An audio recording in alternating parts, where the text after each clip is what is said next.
guys good? Ready? Yeah, I'm ready. One, cool to see you guys here today.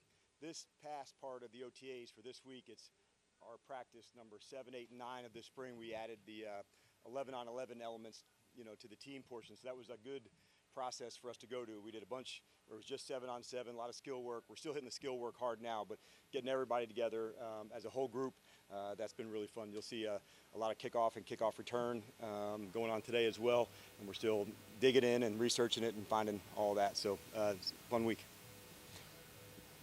You guys had to make a change at kicker. If you can just kind of walk through that whole decision and the decision to let go of Brandon and sure. then signing the new guy. Yeah, and I think number one, I think you guys would all understand this is under investigation, so I can't comment a lot. But what I can say is a little bit about what I told the team, and I think like most things, not necessarily related to this, but as a lesson, let's make sure you always let somebody know and tell. There's usually a whole bunch of people that want to be part of the solution. And so when you have that, whether that's for this team or any team or a parent, that kind of communication allows you to come up with some solutions. So like I said, not specific to this, but it was just a good lesson to always have that conversation. It's usually much more difficult in your head than it is really having the actual conversation. And so just wanted to make sure I got a lesson out to the guys as we're going through it. So we did release, Brandon, I found out some of the information on May 27th, and then we released him on June the 3rd. And then switching to the offensive line, like a lot of talk about that. You have four new starters, some young guys there. First of all, what can you guys do as coaches to kind of help that process?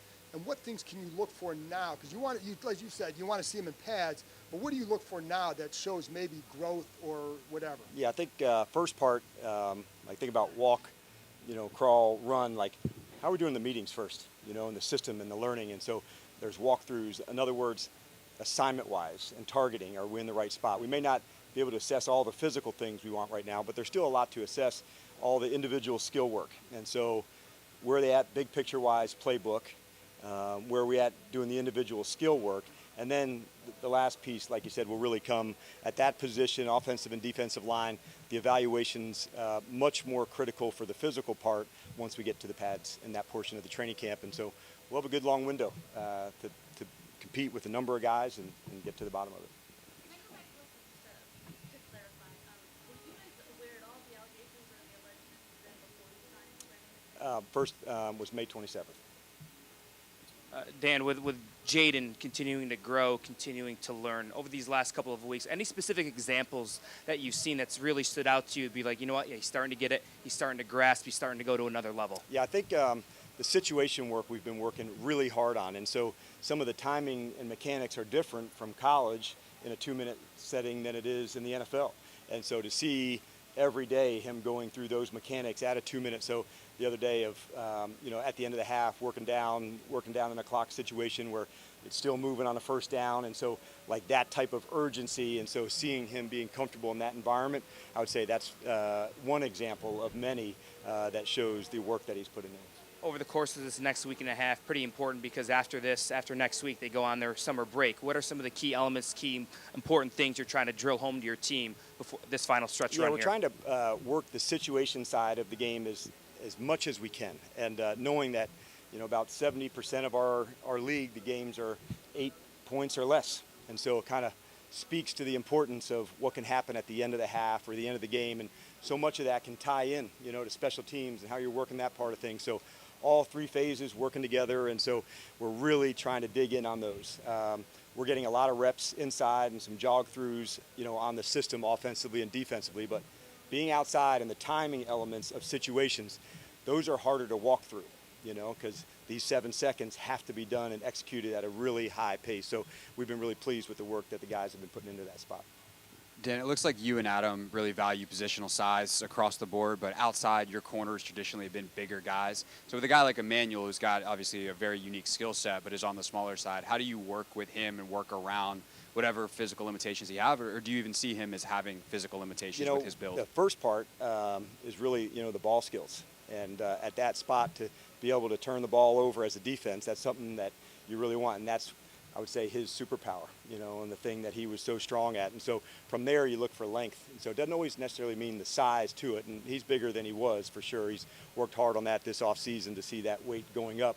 But the length and the ball skills at that position, outside on that freeway, there's some real athletes. And you're just seeing more of this happen. You see some of the big numbers at contracts at receiver and corners. And so that position alone, man, it really calls for athleticism, the ball skills, and having that length to be able to defend some of the bigger players. And then generally, how do you work with Chad and his staff to kind of get guys where you want them, both from a build standpoint, but then a physical trait standpoint? Yeah, and so that's the good part of assessing every player. Not one size fits all, from their body composition to where they're at. And so each player will have a specific weight and a goal that they're trying to work towards.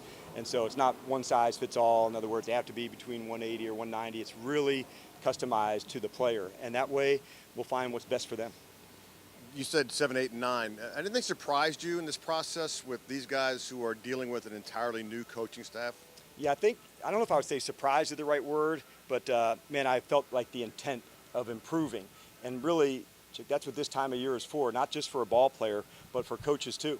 To say all of us, collectively are getting better as we're going. I expect to see that more this week and then next week into our mini camp. But that's really what this week is setting us up for, is to get into next week. It'll be more of a traditional in-season type of schedule on a Tuesday, a Wednesday, and a Thursday, which, in a normal NFL week for a Wednesday, Thursday, Friday, we'll model some of that and some of the things that we would work on during those spaces. So that's what we're looking to, to gain out of it. But more than anything, man, I felt like an incredible work ethic to get better. And historically, as a coach, guys who are playing for that next contract, you got a guy like Jamin Davis who's got to do that. Yep. Have you noticed a change historically with players that are doing that? And what do you need to see from him in order for him to get to that next level? I think that's a natural question, at the end of a contract, or you're in a contract year, and what does that look like? But more important even than that is like this improvement, and we're trying to really push him specifically on the versatility. So you'll see him working some with the defensive line. You'll see him working with Ryan Kerrigan on the side. And we're adding, parts to his game that maybe we didn't use, and we're certainly trying to explore that. And so if that's something that he can add value for himself and for the team, then we'll dig in. And that'll take a while as well. That's not something that's in one practice or in 1 week to say, okay, it's there. Let's take the time and work through it. And I've been very impressed by his work ethic. Hey, Coach. Obviously, you and Adam Peters and ownership inherited the history of this franchise under previous ownership. You were a part of it. But when a situation like this arises, where those kind of allegations, does it impact your decision making? I said it earlier. That's nothing that we can comment on. There's an investigation that's ongoing. So, what we always want to do, like in all the spaces and all the, the players, let's have open communication. And that's what we're trying to dig into and find. And like I said earlier, a lot of people want to be a part of the solution. Our team has an army of support, like most teams do. And so that communication, that's a critical piece of it. Coach, as you look forward in the minicamp next week, how advantageous is it as a staff to have so many people present for the voluntary portion? Well, it's been this way the whole session, and it's been exciting because now you can try different people at different spots. Maybe some matchups that you want to see. Okay, some man coverage versus zone. How is that look going to go? The competition during this phase of, spring football is certainly different than it is in training camp. It's speed, it's your execution, but not the physicality. So we don't want to go too far in the evaluation physically, because so much of this evaluation is assignment, where we're at, the communication. If we get that part right, then we know when we get to camp, we'll really let it rip. But getting the part of the communication, the speed right, then we can add the last element to it. And then as a coaching staff with, people coming, obviously some of you know each other from the past, but some of you don't. How do you feel the unison in the staff is coming together as a group? And that part's been fun. That's one of the great parts about, our game is like it's always evolving and changing. And so what has been good, it started probably, I recognized it during free agency, where people had different backgrounds, had even been around different players. And so that carried into the draft, and now we're able to share ideas on the things. And so planning for a mini camp or planning for a training camp, it's very easy now to ask, Lynn or Cliff, let's compare what was good, what'd you like, what could we do differently. So those are questions that's nice to have somebody right there to discuss with. And, so that part's been exceptional for us.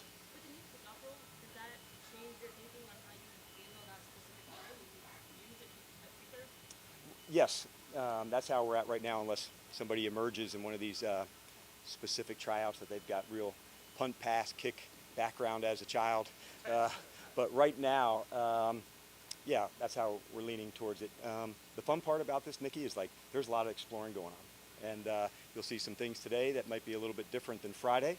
And that's kind of the fun part about a new challenge, a new thing to go. And so at one time we didn't throw the forward pass, so that worked out pretty good. So we'll see from where a it goes. football perspective, though, McManus was here to be the kicker. Now you sign Ahmed. Like, how is that going to impact the roster? Do you have to sign a place kicker also, or how does it go forward? No, he kicks and kickoffs, the whole thing. Like he's a full-fledged kicker. Okay, do you expect it to be a competition, though, or is Yeah, Ahmed we're going your to guy? compete at every spot. It's one of the cool parts about like Adam and his staff. Like we're going to dig forever, and not just at kicker, but like at every spot. And so, like that's what our whole program is based on, is the competition. And so that being the central theme, that goes through kicker, that goes through quarterback, that goes through center, that goes through linebacker to corner to everywhere. And so, having Adam and his staff always digging and looking.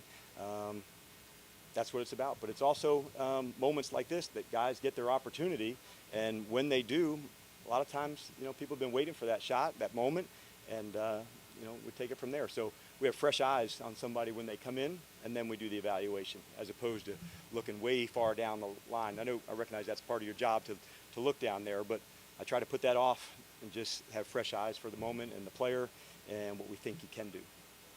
We didn't have a chance to ask you last week about the report that they could be moving this part of the schedule, the OTA schedule, up towards training camp and changed all that. What do you kind of make of that, compressing it that way? I don't have a lot of details on that, but what I can say, if it's something that, from a player standpoint, it's better, there's, health-related reasons behind it, we'll find a way.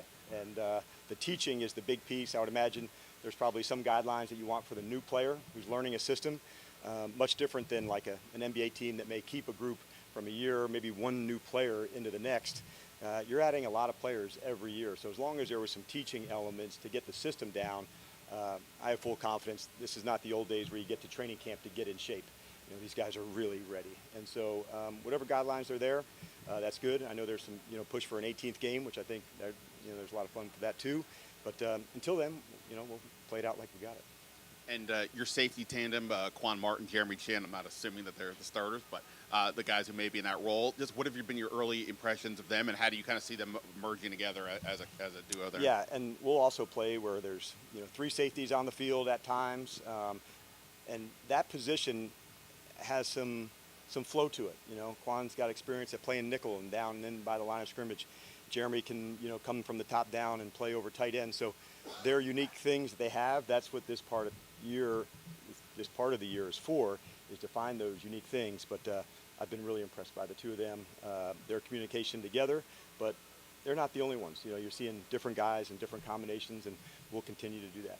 Hey, Dan, I know you guys were on different sides of the ball in Dallas, but Tyler Biotish, having a guy like him here so far, what have you seen from him? How has he kind of meshed with the offense, the offensive line with the team? Yeah, I think having Badass here, working with him for 3 years, I knew not only, the ball player, but I knew, the person under the helmet. I knew what was behind the rib cage for him, his toughness. I saw, with a bad ankle playing, like I knew how tough this guy was and what an important teammate he was. And so for him to be around guys like Zach Martin and Tyron Smith that had incredible standards, guys like Nick Allegretti and Tyler to join into here, it's fun to see new leaders emerge into different spots, and I think we're seeing that with Tyler.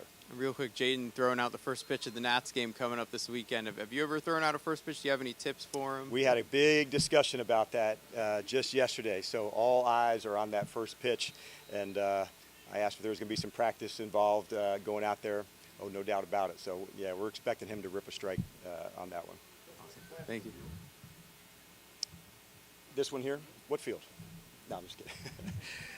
The good news, turf field had been here a long time that we didn't utilize, and so let's give some props to Josh and to his team of recognizing when things have to change, for the betterment of these players, that he's going to find a way to do that. And that's his pack to the guys, and knowing that, like, if there's a way to dig in to let them know that he's going to, turn over every rock, so to speak, to make this experience as strong as it could be, man, are we appreciative of that. So it'll be another grass field. that we'll have here, and hopefully that'll be by the end of training camp. Around that's a timeline for that as we're going forward. But yeah, it's pretty cool thing to see that when there's a chance to do it a little better, and obviously you see a lot of construction going on here, and taking that shot to do it, we've got a lot of appreciation for Josh and his team of what they're trying to accomplish here.